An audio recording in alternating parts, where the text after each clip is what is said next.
அஸ்ஸலாமு அலைக்கும் வரஹ்மத்துல்லாஹி வபரகாத்துஹு. இது ஷார்ட் நியூஸ் வழங்கும் டாப் ஸ்டோரிஸ். இன்றைய தினம் 2025 ஆண்டு பிப்ரவரி மாதம் 13ஆம் திகதி வியாழக்கிழமை. இன்றும் கூட நாட்டில் இடம்பெற்ற சமூக வலைத்தளங்களிலே வைரலான முக்கியமான செய்திகளை ஒரு தொகுப்பாக நாங்கள் உங்களுக்கு வழங்குகிறோம். அந்த வகையிலே துபாய் சென்றிருந்த ஜனாதிபதி அனுரகுமார திசாநாயக்க மீண்டும் நாடு திரும்பியிருக்கின்றார். உலக அரச தலைவர்கள் மாநாட்டிலே கம்பீர உரை நிகழ்த்தியிருந்தார் ஜனாதிபதி அனுரகுமார திசாநாயக்க அவர்கள். அவருடைய உரையை ஆரம்பிக்கும் போதே அரச தலைவர்களுக்கு முன்னால் சொல்லியிருந்தார், உங்களுடைய கரங்களிலே இருக்கக்கூடிய மொபைல் போன்களை எடுத்து சர்ச் பண்ணி பாருங்கள், உலகத்திலே அதிகமாக கண்தானம் செய்யும் நாடு எது என்று இலங்கை என்றே வரும் என்று சொல்ல, ඔබ මේ මොහොතේ අතේ තිබෙන ජංගම දුරකථනයෙන් ලෝ වැඩියෙන්ම ඇස් පරිත්‍යාග කරන රට කුමක්ද යන්න අන්තර්ජාලය ඔස්සේ පරීක්ෂා කර බැලුවොත් ඔබට හමු වන්නේ ඉන්දියන් මහද්වීපයේ කෙළවරක තියෙන මා නියෝජනය කරන රටයි. ඒ ශ්‍රී ලංකාවයි. உலக அரச தலைவர்கள் மாநாட்டிலே இலங்கையின் நாமத்தை மிளிரச் செய்திருந்தார் ஜனாதிபதி அனுரகுமார திசாநாயக்க அவர். பிரச்சனைகளை போன்றே எமது இதயங்களின் லேப்டாப் ஓசையும் ஒன்றாக ஒன்று சேர்த்து உலகத்தை கட்டியெழுப்புவோம் என்றும் ஜனாதிபதி அனுரகுமார திசாநாயக்க வேண்டுகோள் விடுத்தார். நாங்கள் சகோதரர்கள் என்ற வகையில் ஒன்றாக வாழ பழகிக் கொள்ள வேண்டும் என மார்ட்டின் லூத்தர் கிங் கூறியுள்ளார். வளமான நாடு, அழகான வாழ்க்கை என்பதை உருவாக்கிட ஒன்று சேர்வோம் என்பதை இலங்கை மக்களும் 2024ஆம் ஆண்டில் வலியுறுத்தினர் என வரலாற்று சிறப்புமிக்க மாநாட்டில் உரையாற்றிய ஜனாதிபதி சுட்டிக்காட்டினார். நாங்கள் ஒன்று சேர்ந்து அழகான வாழ்க்கையை, அழகான உலகத்தை உருவாக்கிடுவோம் என உலகத் தலைவர்களுக்கு அழைப்பும் விடுத்தார். ඒ ලස්සන ජීවිතයක් සහ පෝසත් රටක් හදන්න එකතු වෙමු කියා ඉතිහාසගත ලෙස ඔවුන් අනුමත කළා. මේ ඓතිහාසික සමුළුවේදී මා ඔබට ආයාචනා කරනවා. අපි එකට එකතු වී ලස්සන ජීවිතයක් සහ ලස්සන ලෝකයක් නිර්මාණය කරමු. බොහොම ස්තුතියි සියලු දෙනාටම. இன்றைய நாட்களிலே சமூக வலைத்தளங்களிலே அதிகமான மீம்ஸ்களை குரங்குகளை வைத்து செய்வதை அவதானிக்க கூடியதாக இருக்கின்றது. அதற்கான காரணத்தை நான் சொல்ல வேண்டிய தேவையில்லை, உங்களுக்கு தெரியும்.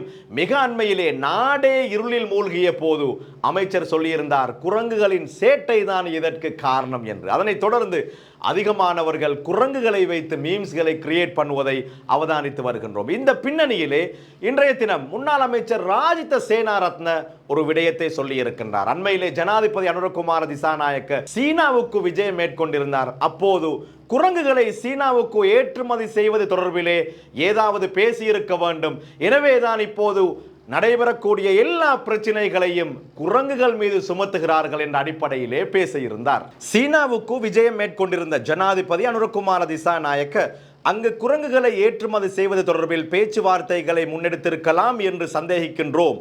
அதனால் தான் நாட்டில் உள்ள அனைத்து பிரச்சனைகளுக்கும் குரங்குகள் மீது பழி சுமத்தப்படுவதாக முன்னாள் அமைச்சர் ராஜித சேனாரத்ன தெரிவித்தார். ஊடகங்களுக்கு கருத்து வெளியிடும் போது இதனை தெரிவித்த அவர் மேலும் குறிப்பிடுகையில், கடந்த அரசாங்கத்தில் குரங்குகளை சீனாவுக்கு ஏற்றுமதி செய்வதற்கான திட்டங்கள் காணப்பட்டன. தற்போதைய ஜனாதிபதி அனுரகுமார திசாநாயக்க சீன விஜயத்தின் போது இது தொடர்பில் பேச்சுவார்த்தைகளை முன்னெடுத்திருக்கலாம். இதன் பின்னணியில் தான் சகல பிரச்சனைகளுக்கும் குரங்குகள் மீது பழி சுமத்தப்படுகின்றதா என்ற சந்தேகம் ஏற்படுகிறது. மின்சாரத்துக்கான கேள்வி மற்றும் விநியோகத்தில் காணப்படும் சிக்கலே இதற்கான காரணமாகும். நுரைச்சோலையில் மின் பிறப்பாக்கிகள் 3 செயலிழந்துள்ளமையால் இந்த சிக்கல் ஏற்பட்டுள்ளது. இதனால் 900 மெகாவோல்ட் மின் உற்பத்தி தடைப்பட்டுள்ளது. அவ்வாறெனில் அரசாங்கம் முதலில் இந்த பிரச்சினைக்கு தீர்வினை வழங்க வேண்டும். மின்சக்தி அமைச்சர் பொறியியலாளர் என கூறுவது நகைச்சுவையாக உள்ளது. இவ்வாறு சமநிலையற்ற தன்மை தொடர்பில் மின்சார சபை பொறியியலாளர்களால் முன்னரே அமைச்சருக்கு அறிவிக்கப்பட்டுள்ளது. எனினும் அவரால் எந்த ஒரு நடவடிக்கையும் முன்னெடுக்கப்படவில்லை. இவர்களுக்கு சிறந்த அரசியலில் ஈடுபட முடியும், ஆனால் அரச நிர்வாகத்தை முன்னெடுத்து செல்ல முடியாது. ஆட்சி நினைத்ததை போல் அன்றி மிகவும் கடினமாக உள்ளதாக ஜேவிபியினர் குறிப்பிடுகின்றனர் என்றார் ராஜித சேனாரத்ன. பிள்ளைகள் சேட்டை பண்ணும் போது குரங்கு சேட்டை பண்ணாதே என்று ஏசக்கூடிய பெற்றோர்களை பார்த்திருக்கிறோம். அண்மைய நாட்களாக இலங்கையில் நிஜ குரங்குகளின் சேட்டைகள் ரொம்பவே அதிகமாக காணப்படுவதாக சொல்லப்படுகின்றது. அந்த வகையிலே குரங்குகளை பிடிக்கும் வேலை திட்டமும் ஆரம்பிக்கப்பட்டிருப்பதாக தகவல்கள் வெளியாகி இருக்கின்றன. தற்போது குரங்குகளை பிடிக்கும் திட்டம் தொடங்கப்பட்டுள்ளதாக வேளாண்மை, கால்நடை, நிலம் மற்றும் நீர்ப்பாசன அமைச்சர் கேடி லால்காந்த தெரிவித்துள்ளார். பிடிபட்ட குரங்குகளை கொண்டு சென்று விடுவிப்பதற்கு ஒரு தீவு கண்டுபிடிக்கப்பட்டுள்ளதாக அவர் கூறுகிறார். இந்த ஆராய்ச்சி திட்டம் ஏற்கனவே தொடங்கப்பட்டுள்ளதாகவும் இது முழுமையாக நாடாளுமன்ற உறுப்பினர் ஜகத் மனுவர்ணவிடம் ஒப்படைக்கப்பட்டுள்ளதாகவும் அவர் கூறினார். USAID விவகாரம் தொடர்பில் பிரதமர் ஹரிணி அமரசூரிய அவர்களும் அவரின் பிரத்யேக செயலாளரும் விளக்கம் அளிக்க வேண்டும் என பொதுஜன பெரமுனவின் நிறைவேற்று குழு உறுப்பினர் பிரியங்கா ஜெயசேகர வேண்டுகோள் விடுத்துள்ளார். USAID நிதி வழங்கப்பட்டவர்களில் பிரதமர் ஹரிணி மற்றும் அவரது பிரத்யேக செயலாளரின் பெயர்கள் இடம்பெற்றுள்ளமை தொடர்பில் அவர்கள் விளக்கம் அளிக்க வேண்டும் என ஸ்ரீலங்கா பொதுஜன பெரமுன நிறைவேற்று குழு உறுப்பினர் பிரியங்கா ஜெயசேகர குறிப்பிட்டார். மக்களின் மனங்களை சஞ்சலப்படுத்தி நாட்டின் கலாசாரத்தை வேறு திசைக்கு கொண்டு சென்று ஓரின சேர்க்கை போன்ற விடயங்களை இங்கே சட்டப்பூர்வமாக கொண்டு வரவே இந்த பெருந்தொகை பணம் மக்கள் போராட்ட காலத்தில் வழங்கப்பட்டுள்ளமை தெளிவாகியுள்ளதாக அவர் கூறினார். பிரதமர் மற்றும் அவரது பிரத்யேக செயலாளரின் பெயர்கள் பிழையாக உட்புகுத்தப்பட்டிருந்தால் அவர்கள் முன்னிலைக்கு வந்து விளக்கமளிக்க வேண்டும் என அவர் மேலும் கூறினார். இந்தியாவின் அதானி நிறுவனம் இலங்கையில் காற்றாலை மின் திட்டத்தில் இருந்து விலகுவதாக உத்தியோகபூர்வ அறிவிப்பை வெளியிட்டது. இலங்கையில் $442 மில்லியன் மதிப்பிலான காற்றாலை மின்சார முயற்சியில் ஈடுபடுவதில் இருந்து விலகியுள்ளதாக அதானி குழுமம் இன்று வியாழக்கிழமை தெரிவித்துள்ளது. நாட்டின் அதிகாரிகள் ஒப்பந்தத்தை மாற்ற முயற்சித்தனர் எனவும் அக்குழுமம் தெரிவித்தது. அதானி கிரீன் எனர்ஜி இலங்கையில் காற்றாலை ஆற்றல் திட்டம் மற்றும் 2 பரிமாற்ற திட்டங்களில் இருந்து விலகுவதற்கான அதன் வாரியத்தின் முடிவை தெரிவித்தது என ஒரு ஊடக அறிக்கையில் அக்குழுமம் தெரிவித்துள்ளது.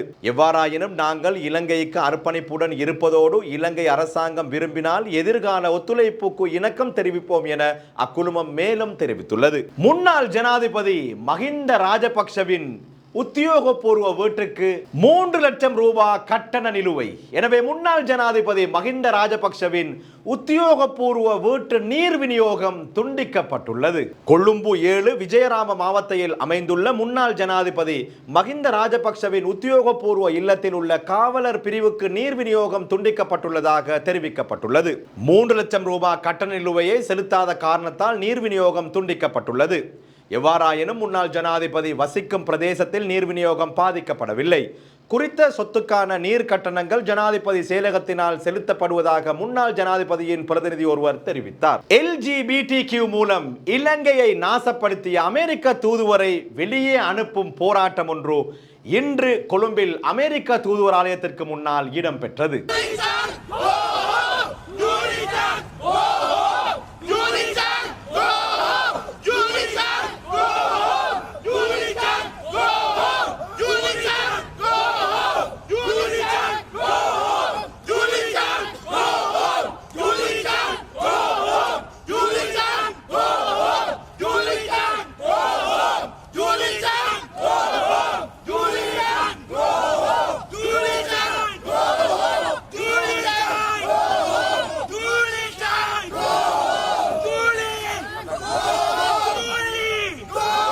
ඒක තමයි මම කියන්නේ. ඉතින් මොන පදම යටතේත් දුන්නේ මේ මුදල් කාටද ආවේ, මේ මුදල් කොහොමද වියදම් කළේ, මොන කාරණේ හර්බයාද වින්දා කියන ගැන පූර්ණ විමර්ශනයක් අවශ්‍යයි. මොකද මේ විමර්ශනය මේ වගේ දෙයකට මේ ලිංග ප්‍රභේදය නැත්නම් ලිංග භේදය පිළිබඳව මේ විදිහට මුදල් වැය කරයි කියලා කියන්නේ අපි නෙමෙයි.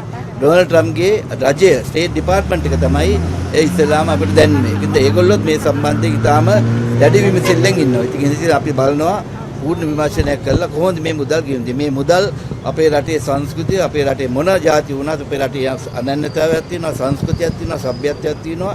ඒකට කොහොමද පහර දෙන්න මේ මුදල් යොමු කළේ කියන එක ගැන पूर्ण විමර්ශනයක් තමයි අපි ඉල්ලන්නේ. ඒ තමයි ඔයගලන්ගේ පිළිතුර. හරිය අගමැතිතුමියට චෝදනා එල්ල වෙනවා. ඒක තමයි ඒක අපි දන්නවා, අපි දැකලා තියෙනවා දැන් Facebook එකේ නැත්නම් WhatsApp වලින් යනවා එතුමියටත් මේ මුදල් ගත්තා කියලා. එතුමා එහෙමනම් ඕන ප්‍රොජෙක්ට් එකකට මුදල් ගන්න පුළුවන් USAID එකෙන්. ඒ ප්‍රොජෙක්ට් එක මොකද්ද? ඒ ප්‍රොජෙක්ට් එකේ ව්‍යාපෘතියෙන් රටට වෙච්ච සෙත මොකද්ද? ඒ මුදල් කොහොමද වැය කළේ කියලා හරිනි පමණක් නෙමෙයි. ඒ මුදල් ගත්ත සියලු දෙනාම ඇත්ත වශයෙන්ම රටට හෙළි කරන්න ඕනේ. මේක අපේ රටට ආපු ආධාර නැත්නම් රට වෙනුවෙන් මේ වැය කරු මුදල්, රට වෙනුවෙන් වැය කළු මුදල් කොහොමද වැය කළේ කියලා රටේ ජනතාව දැනගන්න ඕනේ. ඒ කියන්නේ ගෝඨාභය රාජපක්ෂ හිටපු ජනාධිපතිවරයා පන්නා දැමීමට මේ මුදල් යොදාගත්ත කියලා ඔබතුමා චෝදනා ඒක තමයි සමහර විට දැන් අරගලේ අපි දන්නවා අරගලය සමහරු නඩත්තු කළා අරගලයට බුරියාන දුන්නා අරගලට මොබයිල් ෆෝන් දුන්නා අරගලයට තියෙන සම්පූර්ණයෙන්ම ශක්තිය ලබා දුන්න එක ගෙනියන්න. ඉතින් සමහරට ඒකෙන් තමයි ගෝඨාභය රාජපක්ෂගේ රාජ්‍ය පෙරළුනේ. ඉතින් මම දැන් ඒකටත් කොහොමද මේක වැය කළේ කියලා. මොකද අපි දන්නවා ඒ දවස්වල දේශපාලඥයෝ පවා කිව්වා මේ අරගලයට සම්පූර්ණයෙන්ම ජූලි චංගේ සහයෝගයක් තියෙනවා කියලා ඇමරිකාවේ සහයෝගයක් තියෙනවා කියලා. දැන් ඇමරිකාව කියන්නේ ජූලි චං නෙමෙයි. දැන් ඩොනල්ඩ් ට්‍රම්ප් ඇවිල්ලා තියෙනවා. ඉතින් අපි බලමු එතුමාගේ විමර්ශනයේදී මේක ඉදිරියටත් සම්පූර්ණ අපිට තහවුරු කරගන්න පුළුවන් වෙයි. මේ USAID එකේ තියෙන පූර්ණ විමර්ශනයක් කළොත් ඒක විමර්ශන අපිට පමණක් නෙමෙයි. මම හිතන්නේ ඩොනල්ඩ් ට්‍රම්ප් කියන ජනාධිපතිවරයාටත් මේක අවශ්‍යයි. එතුමා තමයි ඉස්සෙල්ලා කිව්ව පරිදි මේ ලිංග භේදය ගැන මේ ඩොලර් මිලියන 8ක් ඒ කියන්නේ රුපියල් කෝටි 240කට අධික සංඛ්‍යාවක් වැය කළ තියෙන මොකටද? ඒ කියන්නේ අපේ රටේ සංස්කෘතියට නැත්නම් සભ્યත්වයට පාර කරන ආක්‍රමණය කරන්න. ඉතින් ඒ අනන්‍යතාවය කෙලසන්නට නම් ඒ මුදල් වැය කළේ ඒ ගැන දැනගන්න අපේ රටේ ජනතාවට பூர்ண ஐக்கியம் தீரும். இத்துடன் நிறைவுக்கு வருகின்றது இன்றைய டாப் ஸ்டோரிஸ். மீண்டும் நாளைய தினம் சந்திப்போம். அதுவரை அஸ்ஸலாமு அலைக்கும் வரஹ்மத்துல்லாஹி வபரகாத்துஹு. வீடியோக்களை மிஸ் பண்ணாமல் பார்க்க இன்றே ஷார்ட் நியூஸ் யூடியூப் சேனலை சப்ஸ்கிரைப் பண்ணுங்கள்.